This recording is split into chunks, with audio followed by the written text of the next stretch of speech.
So நம்ம day to day லைஃப்பில் பார்க்குற எல்லா சப்ஸ்டன்ஸுமே they are made up of elements. Whatever it is, வீட்டில் இருக்க உங்கள் பில்லோவாக இருக்கலாம், இல்லை உங்கள் கையில் இருக்க கர்ச்சிஃபாக இருக்கலாம், இல்லை whatever it is, they are made up of some kind of elements. சரியா? So there are 118 elements identified so far. So இப்போதைக்கு வந்து பார்த்திங்கன்னா 118 எலிமெண்ட்ஸ் இருக்குது. And out of these 92 elements வந்து நேச்சுரலாக அக்கர் ஆகிற எலிமெண்ட்ஸ் அண்ட் அதர்ஸ் வந்து laboratory, அதாவது லேபில் வந்து சிந்தசைஸ் பண்ணி அதாவது கண்டுபிடிக்கிற elements. Gold, copper, iron, silver இது எல்லாமே they found in nature.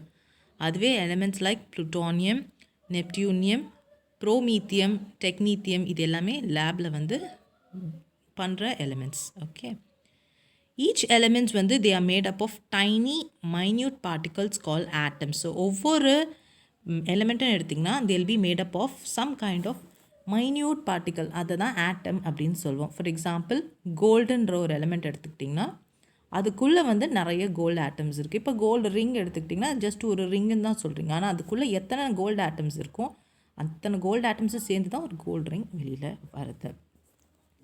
The word ஆட்டம், ஆட்டம்ன்ற வார்த்தை வந்து it is derive from the Greek word atomos. Atomos அப்படின்னு சொல்லலாம். ஓகே, டோமாஸ் அப்படின்னா வந்துட்டு ஸ்மாலஸ்ட் டிவிசிபிள் பார்ட்டிக்கல். ஏவும் முன்னாடி ஆட் பண்ணிட்டிங்கன்னா ஸ்மாலஸ்ட் இன்டிவிசிபிள் பார்ட்டிக்கல். அதுதான் ஆட்டம். இதுக்கு மேலே அதுதான் ஸ்மாலஸ்ட் பார்ட்டிக்கல், அதுக்கு மேலே அதை டிவைட் பண்ண முடியாது. So ancient Greek philosophers Democritus இவர் என்ன பண்ணியிருக்காருன்னா இவர் ஆட்டம் பற்றி பேசியிருக்காரு. அதே போல் ஔவையார் வந்து அவங்களும் வந்து மென்ஷன் பண்ணியிருக்காங்க.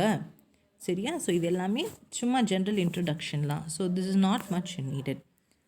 தி first scientific theory, first scientific theory about atoms அப்படின்ட்டு ஒரு சயின்டிஃபிக்காக ப்ரூவ் பண்ணது யாருன்னா ஜான் டால்டன், அதுக்கப்புறம் ஜே தாம்சன், அதுக்கப்புறம் ரூதர்ஃபர்ட்.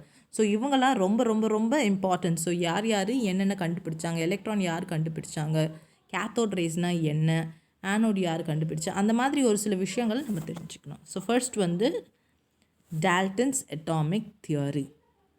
John Dalton provided a basic theory about the nature of matter.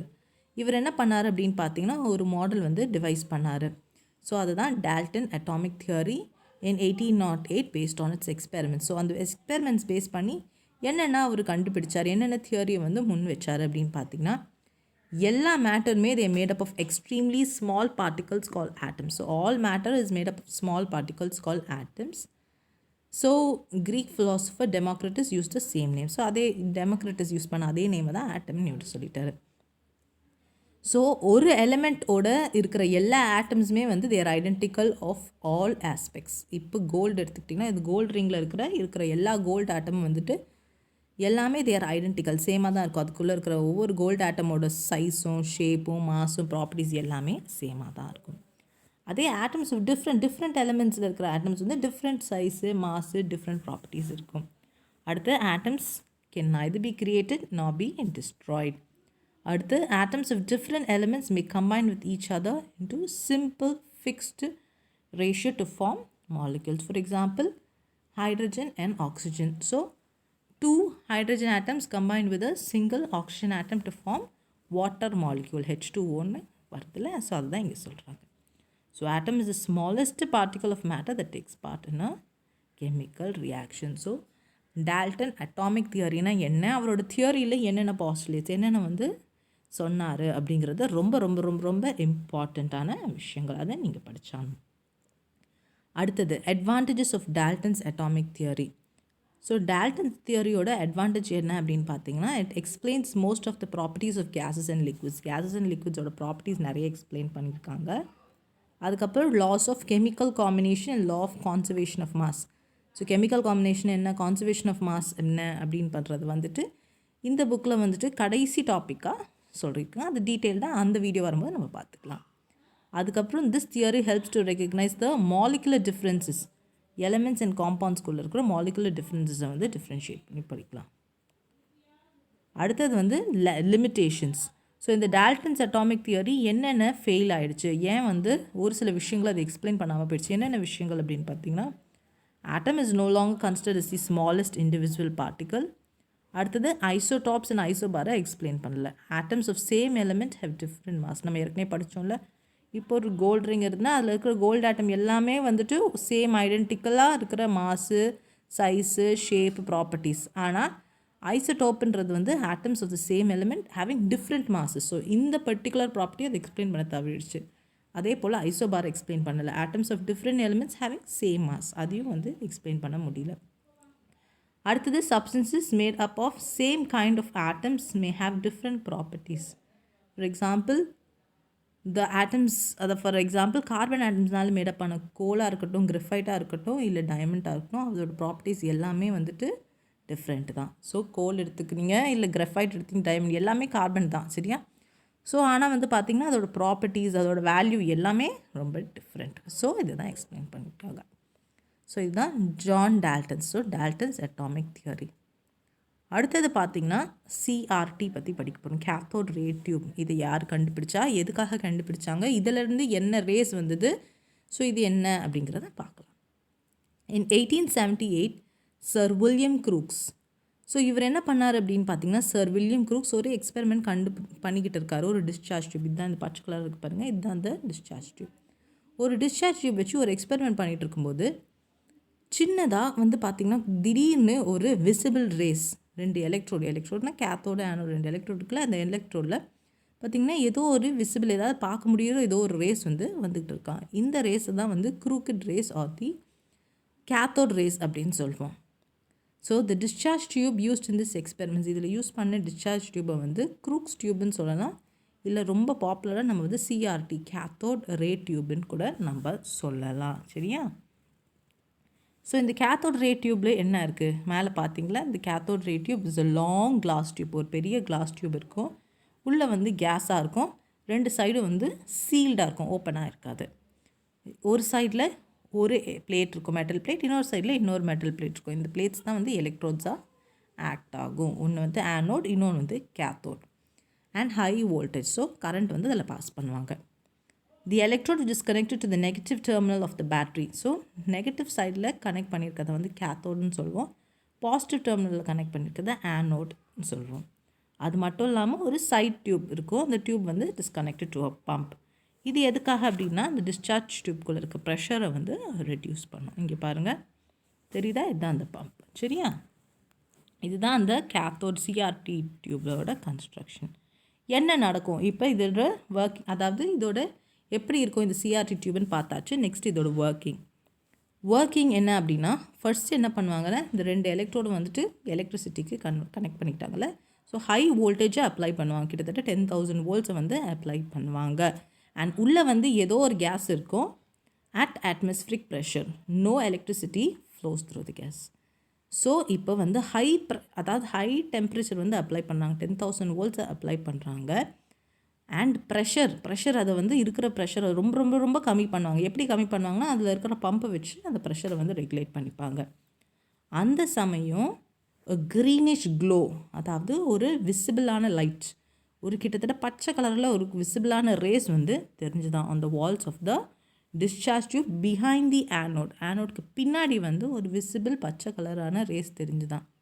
So இந்த அப்சர்வேஷன் படி அவர் கன்க்ளூட் பண்ணார், அதாவது some invisible rays coming from the cathode. So கேத்தோட்லேருந்து வரதுனால தான் அந்த ஆனோட் பின்னாடி அந்த ரேஸ் தெரியுது. ஸோ இந்த ரேஸ் கேத்தோட்லேருந்து வர ரேஸ்னால இதை கேத்தோட் ரேஸ்ன்னு கூட சொல்லலாம். லேட்டர் இதை வந்து எலக்ட்ரான்ஸ் அப்படின்றத மாற்றிட்டாங்க பேர், ஓகேயா? ஸோ சிஆர் டியூப் ஒன்றும் இல்லை. ஸோ இந்த டியூப் இருக்கும், ஒரு class tube, sealed at both ends இருக்கும், உள்ள 2 எலக்ட்ரோட்ஸ் இருக்கும், ஆனோட் கேத்தோட். கேத்தோட் வந்து நெகட்டிவ் டெர்மினலில் கனெக்ட் பண்ணியிருப்பாங்க, ஆனோட் பாசிட்டிவ் டெர்மினலில் கனெக்ட் பண்ணியிருப்பாங்க. அண்ட் இதுக்குள்ளே ஒரு பம்ப் இருக்கும், ஸோ இதோட ப்ரெஷரை வந்து ரெகுலேட் பண்ணுறதுக்கு. ஸோ என்ன பண்ணுவாங்க அப்படின்னு பார்த்தீங்கன்னா, ஃபஸ்ட்டு ஒரு ஹை வோல்டேஜ் கரண்ட்டை வந்து பாஸ் பண்ணுறாங்க, கிட்டத்தட்ட 10,000 வோல்ட்ஸ். அந்த சமயம் உள்ளே இருக்கிற ப்ரெஷரை ரொம்ப ரொம்ப ரொம்ப கம்மி பண்ணிடுறாங்க பம்பு மூலியமாக. ஸோ இங்கே வந்து பார்த்திங்கன்னா ஏதோ ஒரு விசிபிள் ரேஸ் தெரிஞ்சுதான், க்ளோயிங் லைக் அ க்ரீன் லைட்.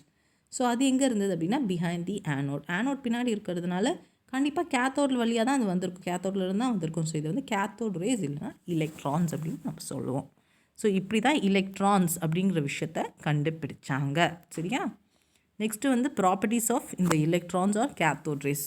ஸோ இந்த கேத்தோட் ரேஸ் வந்து தே travel in a straight line from cathode towards anode and they are made up of material particle. They have mass and kinetic energy. So in the cathode rays வந்து they are deflected by both electric and magnetic field. So cathode raysனாலே they are negatively charged particles. So electronsனால் என்ன சொல்லுவோம், negatively charged particles. protons அப்புறம் neutrons, அது வந்து positively and then neutral particles நம்ம படிக்க போகிறோம். The nature of the cathode rays does not depend upon the nature of the gas filled inside the tube or the cathode use. So இந்த CRT டியூப்குள்ளே case இருக்குன்னு சொல்கிறோம்ல, அந்த கேஸோட nature base பண்ணி அந்த கேத்தோட் அந்த எலக்ட்ரான்ஸ் வந்துட்டு டிஃபர் ஆகாது.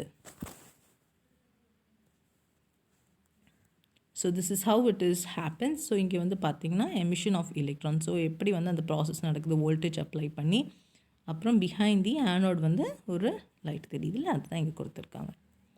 அடுத்தது protons. The presence of positively charged particles in the atoms was precisely predicted by Goldstein, based on the conception that atom being electrically neutral in nature should necessarily possess positively charged particles.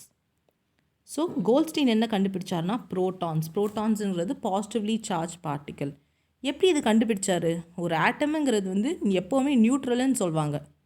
So நம்ம வந்து already கண்டுபிடிச்சிட்டோம் electron. அந்த electrons வந்து negatively சார்ஜ்னு சொல்லியாச்சு. So balance பண்ணுறது, நியூட்ரலாக balance பண்ணோன்னா ஒரு நெகட்டிவும் இருக்கணும், ஒரு பாசிட்டிவ் சார்ஜும் இருக்கணும். ஸோ கண்டிப்பாக ஒரு பாசிட்டிவ் சார்ஜ் இருக்க தானே செய்யும் ஒரு நெகட்டிவ் சார்ஜ் இருந்தால். ஸோ அப்படி தான் அவர் கண்டுபிடிச்சார் கோல்ட்ஸ்டீன் ப்ரோட்டான்ஸுன்ற ஒரு விஷயத்தை. ஸோ கோல்ட்ஸ்டீன் என்ன பண்ணுறாரு அப்படின்னா, அந்த சிஆர்டி எக்ஸ்பெரிமெண்ட்டை வந்து திரும்பவும் வந்து அவர் ரிப்பீட் பண்ணுறாரு. ஆனால் இந்த தடவை என்ன பண்ணுறாரு பார்த்திங்கன்னா, இந்த கேத்தோடு இருக்குல்ல, கேத்தோடு ஆனோடு இருக்குல்ல, அந்த கேத்தோடு வந்து பர்ஃபரேட்டட் கேத்தோடு. பர்ஃபரேட்டட்னா ஓட்டையாக இருக்கிற கேத்தோடு அவர் யூஸ் பண்ணுறாரு. அதே போல் திரும்பி அந்த எக்ஸ்பெரிமெண்ட்டை ரிப்பீட் பண்ணுறாரு. ஹை வோல்டேஜ் அப்ளை பண்ணுறாரு, லோ ப்ரெஷர் வந்து கொடுக்குறாரு. ஸோ பம்ப் மூலிமா ப்ரெஷரை ரொம்ப கம்மி பண்ணிடுறாரு. அப்போ வந்து என்ன பார்த்திங்கன்னா, இன்னொரு faint red glow on the wall behind the cathode. அதுக்கு ஃபஸ்ட்டு என்ன வந்ததுன்னா, ஆனோடுக்கு பின்னாடி ஏதோ ஒரு விசிபிள் லைட் தெரிஞ்சுது. இப்போ வந்து பார்த்திங்கன்னா கேத்தோடுக்கு பின்னாடி ஏதோ ஒரு விசிபிள் லைட் தெரியுது. ஸோ கேத்தோடுக்கு பின்னாடி தெரிஞ்சால் கண்டிப்பாக ஆனோட்லேருந்து தான் இது வந்திருக்கணும். ஸோ அதனால் இதை வந்து ஆனோட் ரேஸ்ன்னு சொல்லலாம், இல்லை கேனல் ரேஸ்ன்னு சொல்லலாம், இல்லை பாசிட்டிவ் ரேஸ்ன்னு சொல்லலாம். ஸோ இது வந்து எல்லாமே பாசிட்டிவ் ரே ஆஃப் லைட் அப்படிங்கிறத கண்டுபிடிச்சாங்க. ஸோ இதோட ப்ராப்பர்ட்டிஸ் என்னென்னா, ட்ராவல்னு straight line, they made up of material particles, they deflected by electric and magnetic field. Since they are deflected towards a negatively charged plate, they consist of positively charged. So நமக்கு தெரியும் anode rays எப்பவுமே positively charge particle தான்.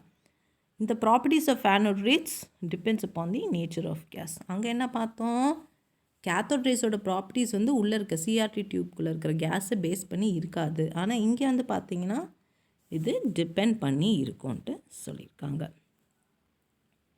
The mass of the particle is same as the atomic mass of the gas taken inside the discharge tube.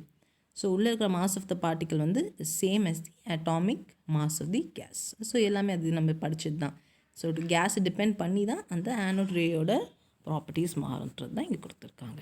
Next neutrons அப்படின்னு நம்ம பார்த்துட்டோம். Already நம்ம protons and electrons பார்த்துட்டோம். So at the time of J J Thomson இருக்கும்போது protons and electrons, அதாவது positive and negative சார்ஜை பட்டு பார்த்தோம். In 1932 ஜேம்ஸ் சாட்விக் என்ன பண்ணார் அப்படின்னு பார்த்தீங்கன்னா, இன்னொரு ப்ராப்பர்ட்டி அது கண்டுபிடிக்கிறார் பார்ட்டிக்கல் நியூட்ரான்னா என்ன. But the proper position of these particles in atom was not clear till Rutherford. James Chadwick நியூட்ரான்ற ஒரு விஷயத்தை கண்டுபிடிச்சிட்டாரு. ஆனால் வந்துட்டு எங்கே இது நியூட்ரான் உண்மையிலேயே இருக்குது அப்படிங்கிறத அவர் கண்டுபிடிக்கல. ஸோ ரூதர்ஃபோர்ட் வந்த பிறகு தான் அதை அவர் சொல்கிறாரு. நியூட்ரான்ஸோட ப்ராப்பர்ட்டிஸ் அப்படின்னு பார்த்தீங்கன்னா, நியூட்ரான்னாலே no charge. So it's neutral particle.